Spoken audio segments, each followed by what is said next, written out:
Hey, it's Ron McLean. Welcome to Hockey Talk on the Rock. With Laura and Keith. It's interesting. So let's back up a second. He played absolutely out of his mind. It made no sense to me. And now, here are your hosts.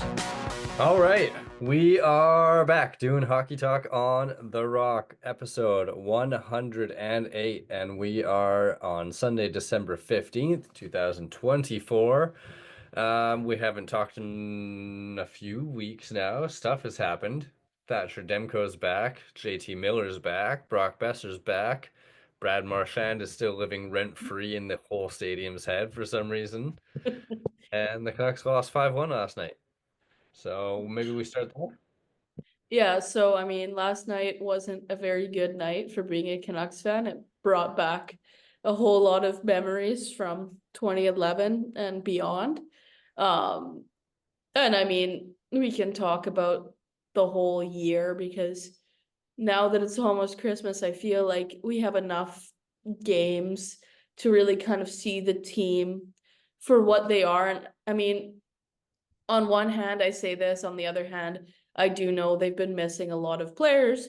However, in that period when they were missing Besser and Miller, they actually did pretty good. Mind you, they were also on the road for most of that time. And there's a big difference, as we know now, between the home Canucks and the road Canucks for some strange reason.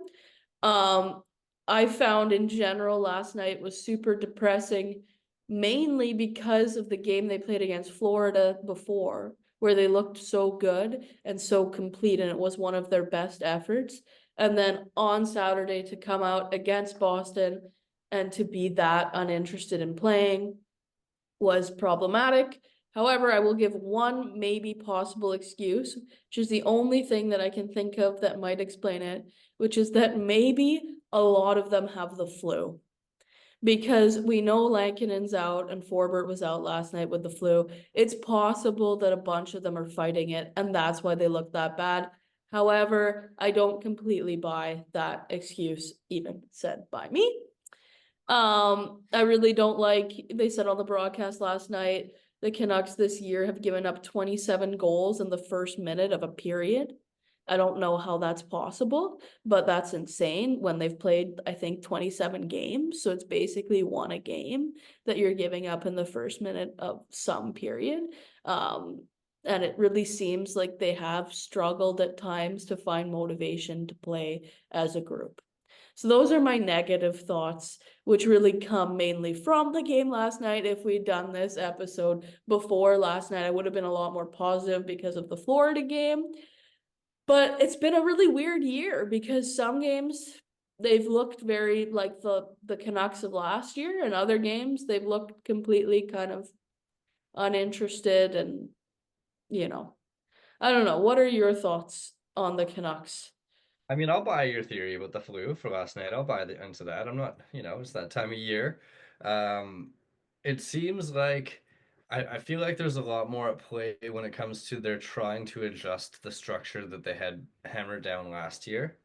Right. Like they were such a defensively sound and solid team last year, and so they didn't score a lot of goals. And then we saw in the playoffs, like when they needed goals in the end of the round against Edmonton, they weren't even getting a lot of shots. They were Yeah. just kind of too hunkered down a little bit. So I think the games that we see them play their best, they kind of are reverting more back to that structure of what they know, and then the games that they're trying to evolve it are the ones they struggle. That Do you I don't think know. then, like, with this difference between the home record and the away record, because it is insane right now, do you think that for some reason at home they're trying to play more the structure of this year? Yeah, I do. Because they get last change. So I Yeah. think when they're on the road, the other team gets to make the changes. So the Canucks are going, okay, they're picking the matchups, so let's do our structure that we know. Because if we're not going to get to pick our matchups, we better play the way we know how to play. And then at home, they get to go, oh, we make the matchups. So therefore, we get to pick who we're putting our guys out against.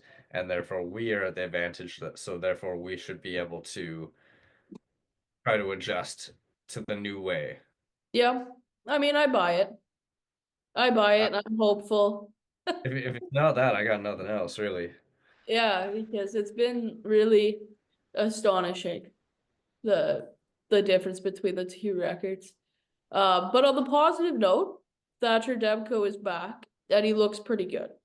I thought last night he looked really good, even though he gave up 5 goals.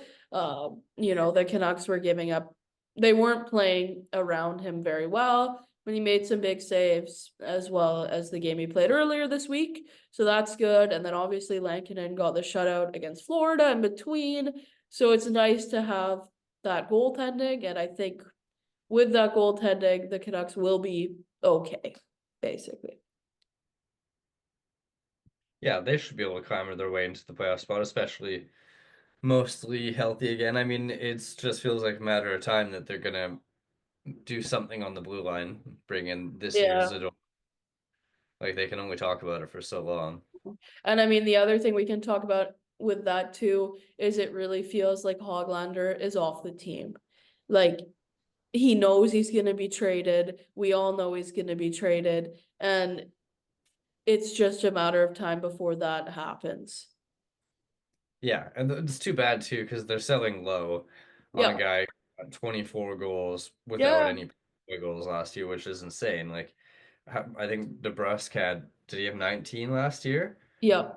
He was on the number one power play unit in Boston. Like, if you just think about how hard it is to get 24 goals in the league, let alone do it without power play time, Yeah. it's kind of insane. I understand he had a high shooting percentage last year, but to go from that and giving him extension, then all of a sudden, it sounds like it's going to be him plus or plus plus to get a defense, and it's too bad. Yeah, it's really too bad. I wish that there's a way they could pump him up a bit more now before they move on from him. I mean, there are teams that are interested, right? So that part of it is not like in a situation, and obviously the Canucks aren't going to do this now, but at the beginning of last year, when they were looking to move Garland, or when Garland wanted to move, and they were basically going to have to, eat something to move on from him. Like, I still think Hoglander, you can build a package around him to get a piece back, but it's true, it's not going to be the main focus, um, of the deal. I hope they wait long enough to find somebody who fits what they need better than Marcus Pettersson. Me too. Like, I'm not taking anything away from him. Like, he's a solid defense on a crappy team, but Yeah. they need the right hand shot. And I also And hope that they go for someone either that they can sign or that has a bit of term. Because last year, you saw them give away assets for Zadorov and for Lindholm, and both of them walked in the summer, which is fine. They wanted to make a push. But I feel like this team this year, I don't know, it doesn't have the same feeling to me as last year. And you don't want to give away too many assets, like too many draft picks, too many young players for these runs, for one run. yeah, And because the defense has been an issue for a long time, okay, maybe next year you'll have Willander come in. I don't know. And maybe he'll be ready to secure a top 4 spot, but right now it's clear they need more. well, on that note, a good segue is I'm so glad they didn't trade Willander to Columbus for David Jiricek. Like, Yeah. Yeah, let's talk I agree. let's talk about the Jiricek trade for a second because that is insane, Yeah, right? Like all the smoke was around him, and a lot of people were like, "Jiricek to Vancouver, awesome!" And I yeah, was like, he can't crack the lineup in Columbus under two different coaches. Like, yep. I don't care what position he was drafted. If he's not making in a bad team's lineup, why would you think he's going to come in and bolster a team who's supposed to be in their competitive window? Yeah, right. And that's even what the GM of Columbus said, right? Like at a certain point in time, you have to stop looking at when they're where they were drafted, because especially in the post-COVID years where you had a lot of weird development times because of so many players missing so many games because of COVID, basically. Um, is we all know picks from in the top 10 that don't make the NHL. It's not crazy. These things happen. So Columbus, they figured that it wasn't going to work with them. We know that the decor in Columbus isn't particularly strong. I mean, on the other hand, I will say for Minnesota, in some weird way, I get it because they started the season so hot. That first round pick that's part of the deal is going to be low. It will essentially be a second round pick if you look before the expansion. Like it's going to be right in the border, right? Next year they're getting rid of all that money that they have to give to Suter and to Parise for the buyouts, and they're gonna have a crap ton of cap space, and they're gonna have Faber, and then if Juracek is good, you're gonna have two stud young defensemen to build your team around with Kaprizov, who obviously you're gonna have to give a ton of money to. But all of a sudden, you might be able to build a powerhouse with that team. So I kind of get it. Like I kind of get it, but I also think they gave up too much. I think they gave up too much. Yeah. But calculated risk, like you say, if him and Faber become the 1-2 for a decade or so and it works out really well, then they're going to look super smart about it. But yeah, I think we've talked about in past episodes way back when that like kind of predicting that the draft picks coming out of post 2020 for 3 or 4 years, Yeah. like there's going to be a lot of misses and there's also going to be a lot of late gems because of what you spoke to already. Yeah. Uh, and I mean, I was listening to an interesting point on the radio this week that I found agreeable, where they talked about last year Spurgeon went down for a long injury in Minnesota, and it kind of put Faber into a position where he was taking a bigger role on earlier than expected, and that's where you start to find out where you what you have in somebody, and they found out pretty quickly that that dude's a stud. So they were saying this week, like I guess Jake Middleton went down with a bad injury, and now they're saying, well, this might be the opportunity to get Jiricek earlier into the lineup than what they thought, but they'll start to see what they have, and it could work, but it also might not. Yeah. Yeah. No, I agree. We'll see. We'll see what happens with there, and we'll see what happens in Columbus as well. There was also two other trades since we last talked involving defensemen. The Woods and the Woods. Oh, we're not talking the goalies. No, not in the Woods. I wasn't thinking that. I was thinking Truba and Fowler. Oh yeah, right. Yeah, two Anaheim trades. Yeah, two Anaheim trades. The whole Truba thing, everyone has an opinion on that too, because he said he wasn't gonna waive his no trade, and then basically Drury just said, okay, if you don't waive your no trade, I'm gonna waive you, and then you're gonna go wherever. And so after he did that, Truba agreed to go to Anaheim, and I mean, basically they didn't get much back, but they're getting the cap space. New York is in some sort of tire fire situation right now, which I don't completely understand because I thought they were going to have a pretty good team this year, but they really seem to have come unraveled, and it was apparent that they had to do something. Okay, they moved on from Trouba. Then Anaheim gets Trouba, which I don't know. Again, their defense maybe in a couple of years is going to be pretty good here, but I don't really know the move for them with getting Trouba. And then they ship out Fowler because he wanted to be a part of that deal or something was what I heard, but they shipped him to St. Louis. I also don't completely understand what St. Louis is doing. To me, they feel like they're going to be this in-between team for a while now. Do you have any particular thoughts on the whole situation? I would start with St. Louis. I think they're gonna actually be a playoff team with Montgomery. Um, yeah, a lot of the Blues came out like Robert Thomas and Buchnevich and stuff like that, Parayko, and talked about how they felt like Montgomery when he was an assistant there made them better, like allowed them to reach more of their potential.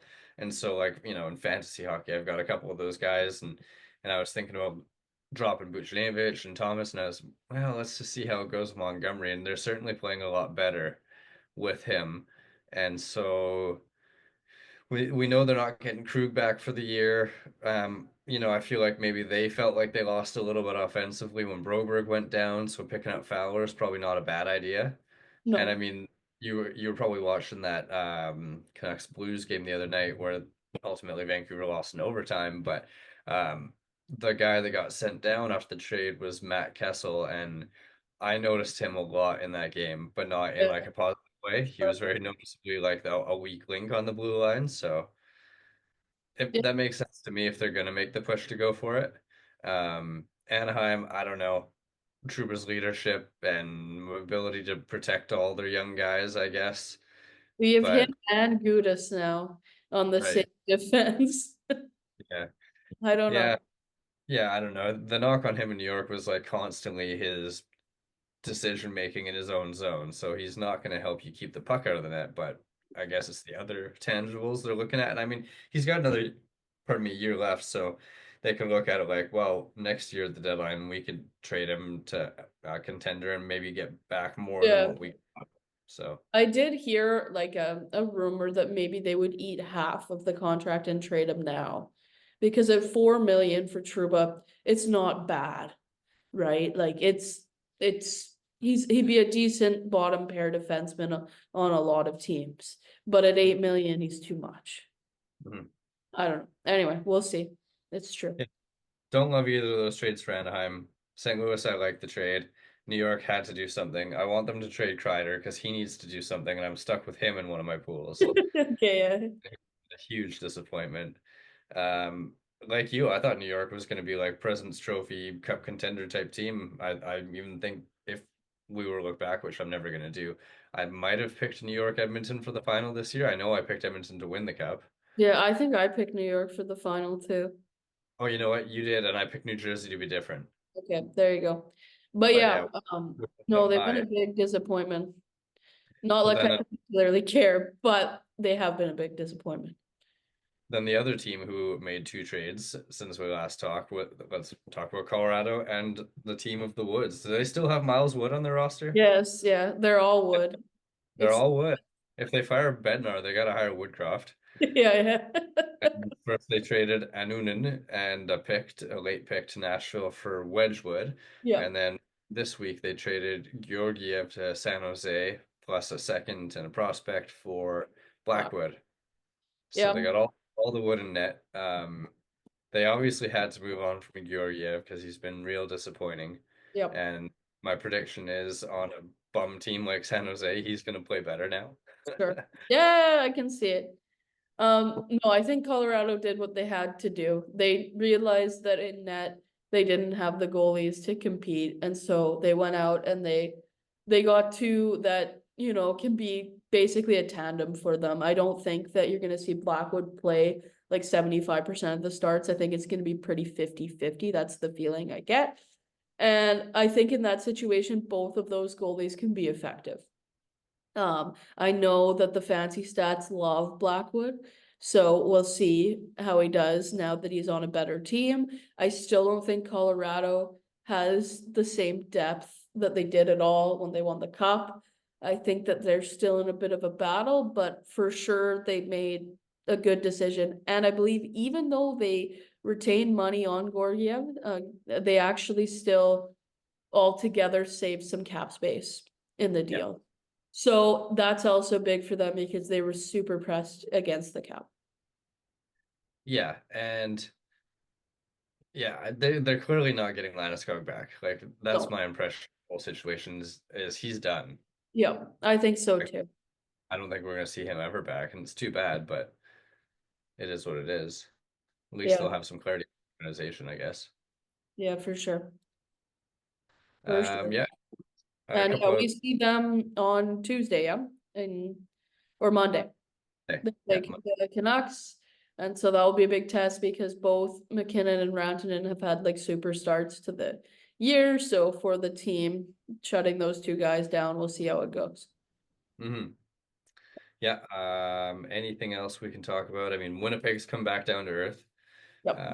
For their 15-1 start, they're actually behind. Who are they? They're behind someone now in the standings. Minnesota? Yeah, I think so. I think it's Minnesota. Which Yeah, is kind of crazy. But you knew it wasn't going to last that long, and Nashville is still awful. Like yep. it's unbelievable how bad Yeah, Nashville. for sure. For sure. I mean, I think that again, in the summer, we all overhyped them because of the moves that they made. But I didn't see anyone saying they were going to be this bad. Mhm.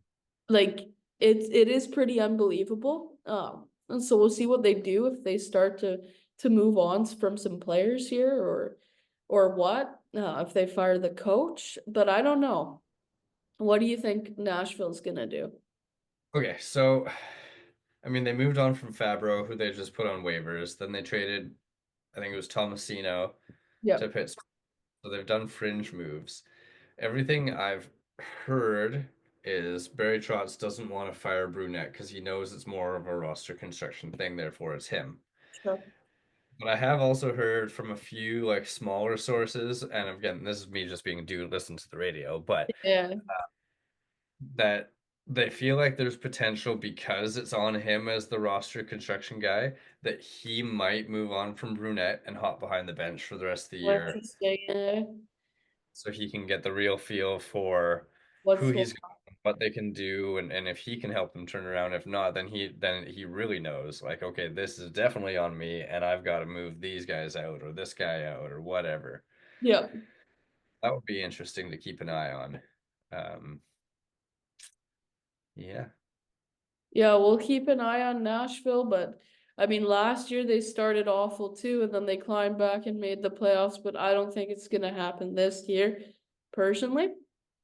The only other thing I can think of right now is they released the rosters for the Four Nations Cup. All right. Yep. Do you have any noticeable misses or people that we were surprised that made the roster? Okay, I'll start with my house of positivity take that I've been sprinkling out there, because everybody's super down on Canada and the goalies, and rightfully so. Sure. Um, I think they have the weakest goalies by far, but my take is of all the 12 goalies got named to this tournament, only two have won the Stanley Cup, and Sure. both of them Team Canada. Yeah, So there you go. there is goalies like Hellebuck that regular season Hellebuck seems to be quite a bit different than playoff Hellebuck. So in these big game moments, big spotlight moments, maybe Bennington and Hill can get it done. So there's my positive take on the rosters. When I looked at Sweden and Finland that came out right away, Sweden less so than Finland, but there was bodies on each roster that I was like, wow, those guys wouldn't even get a sniff on USA or Canada. Like, Sure. not like Sure. it seemed like the depth wasn't there for the forwards and the defense. Yep. And then the US roster came out and I was like, wow, that's Yeah. gonna be a tough, holy smokes. Yeah. For them, I thought John Carlson should have been on the team, because he's having a good year and because he's kind of a veteran presence. But Yep. there's staff involved in every organization. Like Bill Guerin's the GM, and he took Brock Faber, who's pretty young, and like everyone has their guy. Yeah. Uh, so with Canada, they took Hagel and Sorelli, which a lot of people did have Hagel. Not many people had Sorelli. Yep. I don't think many people had Jarvis. Yep. I like the Konechny one, but he's been talked about as kind of a gamble. Sure. I thought Scheifele was probably the biggest snub for me, realistically. Yep. Uh, I thought he should have been there, not just because of how the year started for him, but because he's just like as like maybe a third or fourth line center. I thought he would have been great. Yeah, I agree. With Canada, I think it was Scheifele. With the US, I was surprised. Like I was surprised by a couple of the players just because of the season they've had. Like Kreider's on the team, for example, and he's had a pretty bad start to the season. Brock Nelson, I know, like in the Islanders, people don't pay that much attention to him, and he does pick up points, but I was also somewhat surprised by him. For Sweden, I was surprised that Ekholm didn't get named. They have a bunch of other players on there, but Ekholm's had a pretty good start to the season for San Jose, and he wasn't on there. And there's a couple players Oh, that I thought, yeah, sorry. Do you mean Eklund? sorry, Eklund. Yeah, I said Ekholm. Yeah, I was I confused. Like Eklund was on there. yeah. So yeah, I mean, overall, I think it's a pretty good representation of the players that should be going. I was surprised by Hagel and Sorelli both making it, but as you say, John Cooper is the coach and he's getting a couple of the guys that he knows and he likes. But we'll see how it goes. I don't like saying it, but I think that right now the US is the team to beat. Just overall, I think they have the best roster. That doesn't mean anything. I agree with you that, we overreact to the goaltending depth. If you think about, well, less so St. Louis when they won with Bennington, but really Vegas with Hill. They didn't win the Stanley Cup because of Hill. They won it with him. Like, obviously, he did enough to win, but it wasn't like he had to make unbelievable performances. And he's going to have a roster that's going to be able to produce offense for him very well. I think the defense and the forwards in Canada are, again, they're up there with the US. So we'll see what happens. But my pick, unfortunately, right now is the US, but I think that Canada can still win. Yeah, if I had to put money on it, like someone said, you have to put $1,000 on who's going to win, I'd say, okay, well, the safe bet seems like the US. But I truly believe in my gut that a team with Crosby, McKinnon, McDavid on it, Sure. like just those three alone, I feel Yeah. like are so competitive and fierce and unwilling to lose that I just feel like the three of them alone will be like, we are not losing this tournament. Yeah. Yeah. I don't So we'll see. We will In see. It'll be February. nice to have that instead of the All-Star break, though. I mean, Yeah, like it'll still be. I'm a bit bummed out only because of the timing of it and because I don't really care about this tournament. If they did it like at the beginning, like in September, I would like it way more. But it's okay. I'm okay with it. We'll see how it goes. I like it. They'll all be in mid-season form. Yeah, we'll see. We'll see how it goes. Hopefully no one gets majorly hurt. Yeah, that's true. But yeah, I don't know. Anything else? I think that is everything right now. All right. Well, until the next one, we'll catch up more. I think we covered most stuff. Coolio. All righty. Well, this has been Hockey Talk on the Rock, episode 108. Woo!